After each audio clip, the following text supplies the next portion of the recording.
outra propriedade da luz importante é a polarização.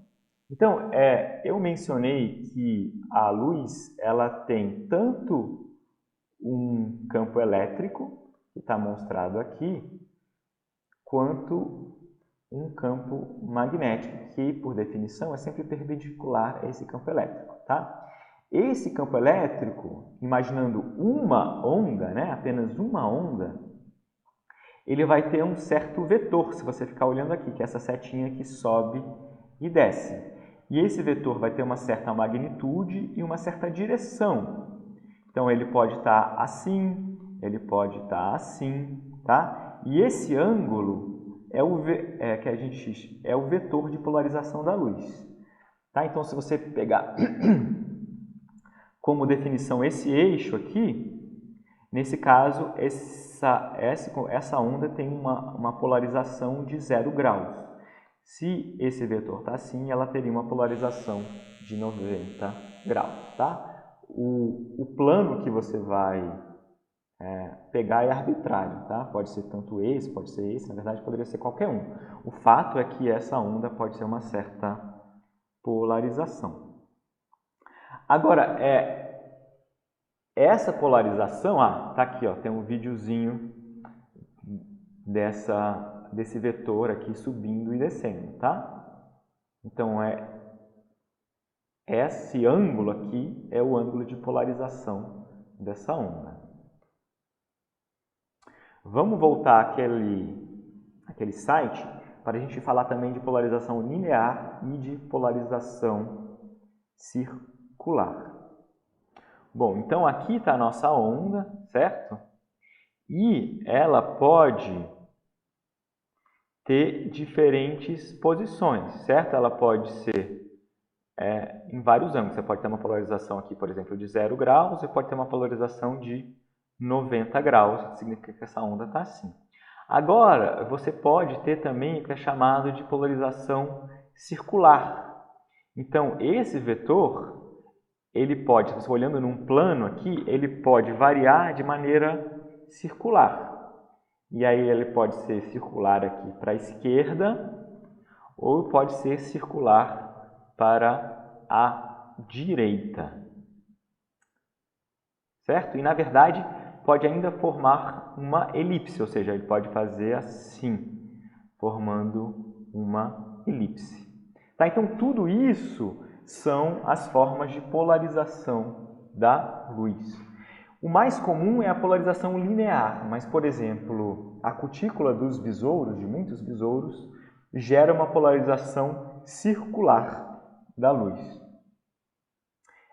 A polarização linear ela é gerada pela interação da luz com as partículas no céu. Então, o céu tem um padrão de polarização linear da luz. E também por estruturas que a gente vê como brilhosas, então os reflexos na água ou os reflexos numa estrutura muito brilhante, né? Sei lá, a tela do seu celular ou essas estruturas que refletem muito. Quando você vê aquele brilho muito intenso, aquilo está gerando uma polarização linear da luz. Alguns organismos aparentemente são atraídos por essa polarização. Então, libélulas, parece que elas encontram corpos d'água por esses reflexos, e talvez isso seja causado, essa atração, né, por esses corpos d'água sejam causados por essa polarização da luz que ocorre nesses reflexos da água, né? Para quem tem óculos, muitos óculos são polarizados, óculos escuros, e aí você deixa de ver esses reflexos na água. E consegue enxergar, por exemplo, o fundo da água melhor, porque essa luz polarizada, refletida, é absorvida pelas lentes dos óculos de sol polarizados. Tá? Só que na prática, na verdade, a gente não analisa a polarização de uma onda. A gente, na verdade, analisa a polarização de um conjunto de ondas, de um feixe de luz. E aí o que a gente chama, na verdade, é se a luz está polarizada ou não está polarizada.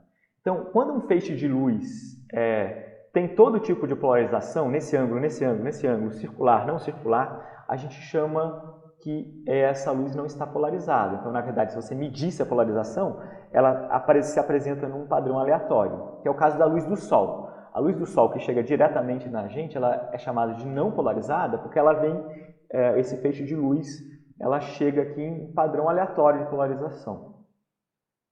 Só que, como eu já mencionei, algumas estruturas causam a polarização da luz. Então, pode gerar um certo grau de polarização, que seria a porcentagem daquele feixe de luz que está polarizado num certo ângulo. Então, você poderia ter um grau de 50% de polarização da luz a 90 graus, por exemplo. Tá? Então, na verdade, na prática, a gente mede dois parâmetros. O ângulo de polarização, vamos supor que seja 90 graus, e o grau de polarização, que seria a fração dessa luz que está polarizada, que não está chegando de maneira totalmente aleatória. Tá? Então, você pode ter graus parciais de polarização da luz, que seria, digamos, a soma da luz polarizada mais a luz não polarizada. Tá? Uma certa fração vai ser polarizada e uma certa fração vai ser simplesmente aleatória. Bom, como eu já mencionei, a polarização que ocorre no céu é frequentemente utilizada por organismos para navegação. Até alguns seres humanos dizem que conseguem enxergar certos padrões no céu, e esses padrões são os vetores de polarização do céu. Mas assim, a coloração dos animais às vezes também gera polarização. Frequentemente as colorações que a gente chama de iridescentes, aquelas de quarto de onda, geram polarização. Agora, o que não está claro é até que ponto realmente essa polarização é utilizada como alguma forma de comunicação. Até onde se sabe, não existe nenhum organismo realmente que consiga ter resolução espacial da polarização. Vários insetos detectam a polarização e eles têm, inclusive, receptores especiais nos olhos que detectam a polarização do céu, mas, pelo que parece, eles não formam uma imagem, né? É como se você detectasse o calor, como se você detectasse um sentido que você detecta aquilo, a direção, mas não forma propriamente uma imagem. Então não está muito claro se realmente a polarização dessas cores estruturais tem alguma função de fato. Nesse experimento aqui, com essa borboleta Heliconius cydnus, está sendo mostrado aqui que é a espécie cydnus que tem polarização. Então é uma foto com um polarizador. O polarizador é um filtro muito simples que você pode comprar para uma máquina fotográfica e brincar, se você quiser. E aí, ao rotacionar esse polarizador, você consegue comparar se a imagem muda de acordo com o ângulo de polarização. Tá? Então, aqui, claramente, tem estruturas que são polarizadas. Já aqui, não. Não existe nenhuma mudança na coloração. Tá? Isso aqui, lado esquerdo é uma foto normal e lado direito é uma foto comparando ângulos de 90 e 0 graus do polarizador. Tá? Se tiver diferença, isso ganha uma cor alta, se não tiver diferença, fica escuro. Né? Então, tem muito pouca polarização nessa espécie de Heliconius melpomene e bastante polarização nessa espécie de Heliconius cydnus. Tá?